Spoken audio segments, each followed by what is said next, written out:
ನಮಸ್ತೆ ಚಂದ್ರಶೇಖರ್ ಪಾಟೀಲ್ ಅಂತ ಸರ್. ಯಾವ ಊರು ಇದು? ಸರ್ ವಡಗೇರೆ ಸರ್, ಜವಳಿ ತಾಲೂಕು ಸರ್. ಜವರಿ ತಾಲೂಕು ವಡಗೇರೆ, ಗುಲ್ಬರ್ಗ ಡಿಸ್ಟಿಕ್. ಇದು RPS 76 ರೀ.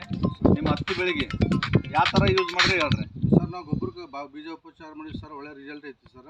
ಮತ್ತು ಗೊಬ್ಬರದಾಗ ಮಿಕ್ಸ್ ಮಾಡಿರಿ? ಗೊಬ್ಬರದಾಗೂ ಮಿಕ್ಸ್ ಮಾಡಿ ಇದು 3 ಎಕರೆ ಪ್ಲಾಟ್ ಅದ. 3 ಎಕರೆಗೆ 1 ಲೀಟ್ರ್ ಹಾಕಿ ಸರ್. ಹಾಕಿರಿ. ಗೊಬ್ಬರದಾಗ ಮಿಕ್ಸ್ ಮಾಡಿದ ನಂತರ ನಿಮ್ಮ ಹತ್ತಿ ಬೆಳೆಗೆ ಯಾವ ಥರ ಕೆಲಸ ಮಾಡಿರಿ ಸರ್? ಒಳ್ಳೆ ರಿಸಲ್ಟ್ ಬರ್ತದೆ ಸರ್. ಒಂದು ವಾರನಾಗೆ ಸರ್ ಒಂದು ಅರ್ಧ ಫೀಟ್ ಸಿಗ್ತದೆ ಸರ್. ಅರ್ಧ ಫೀಟ್ ಸಿಗ್ತದೆ ಅಂದ್ರೆ ನಾವು ರೈತರಿಗೆ ಗಿಡಗಳು ಕುಂತು ಬಿದ್ದಾವೆ. ಈಗ ಮಳೆ ಆಗಲಕ್ಕೆ ಗಿಡಗಳು ಕುಂತು ಬಿದ್ದಾವೆ, ಅವ್ರಿಗೆ ನಾವು RPS ಕೊಟ್ಟಿವಿ ಅಂದ್ರೆ ಗಿಡಗಳು ಬೆಳಿತಾವ ಸರ್. 100% ಬೆಳಿತಾವ. 100% ಇದು ಫಂಗಲ್ ಹೊಡಿತಾವ ಗಿಡ ಸರ್. Fungal sir. ಈಗ ಸರ್ ಗೊಬ್ಬರ ಕೊಟ್ಟು ಮಿಕ್ಸ್ ಮಾಡಿದ್ವಿ ಸರ್.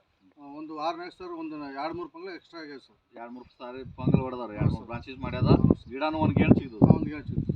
ಈ ಥರ ಇಷ್ಟು ರಿಸಲ್ಟ್ ಬಂದಲ್ರಿ ಒಂದು ವಾರನಾಗ. ಒಂದು ಒಂದು ವಾರನಾಗ ಏನಿಲ್ಲ ಅಂದ್ರೆ ಒಂದು ಗೇಣ್ ಬರ್ತದೆ. ಒಂದು ಗೇಣ್ ಬಂದದ ಸರ್. ರೈತರಿಗೆ ಯಾರು ಬೆಳೆಗಳು ರೈತರು ಈಗ ಏನಾದ ಸಮಸ್ಯೆ ಏನಾದ ಕರೆಕ್ಟ್ ವಾತಾವರಣ ಡಿಫೆನ್ಸ್ ಕಡೆಯಿಂದ ಗಿಡಗಳು ಬೆಳೆಯಲಾಗ್ಯಾವ. ಒಟ್ಟ ಐಟೇ ಬೆಳೆಯಲಾಗ್ಯಾವ. ರೈತರಿಗೆ ಸಮಸ್ಯೆ ಗಿಡನೇ ಬೆಳೆಯಲಾಗ್ಯಾವ ಅಂತಾರೆ. ಅಂಥವ್ರಿಗೆ ನಾವು RPS ಕೊಟ್ಟಿವಿ ಅಂದ್ರೆ ಕೆಲಸ ಮಾಡ್ತಾರೆ ಸರ್. 100% ಸರ್. ಯೂಸ್ ಮಾಡಿದ್ನಲ್ಲ ಸರ್. ರೈತರಿಗೆ ನಾವು ಹೇಳ್ಬೋದಲ್ರಿ? ಹೇಳ್ಬೋದು ಸರ್. ನೋಡ್ರಿ RPS ಸ್ಪ್ರೇ ಮಾಡ್ಬೋದು ರೀ. ಮಾಡ್ಬೋದು sir. Okay sir, thank you sir.